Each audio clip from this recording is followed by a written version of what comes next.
Hey guys, Ashley here from PVC Fittings Online. Today I'm going to show you how to make the frame of a tabletop art easel.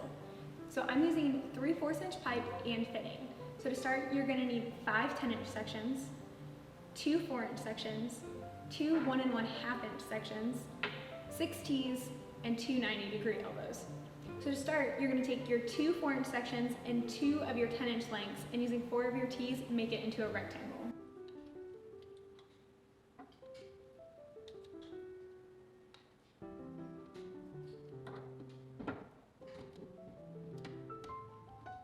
Great, once you've got that done, set it aside.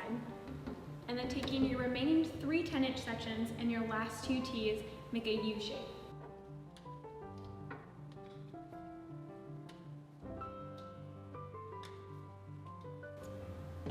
Once you've got that done, you're going to take your 2 90-degree elbows and put them on top.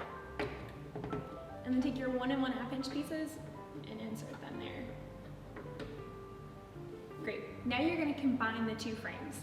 So all you have to do is gently move these to the side and attach them there. And then there you have it, you have the frame for your art easel. To finish this project, you'll just need a whiteboard, a chalkboard, a piece of cardboard, just something to give it that nice flat surface. You can tape this on, you can clamp it on, you can use a screw and screw it in. It just depends on how permanent you want this to be. The best part about this is that when your kids are done creating their masterpiece, it folds down for easy storage. Have fun, guys!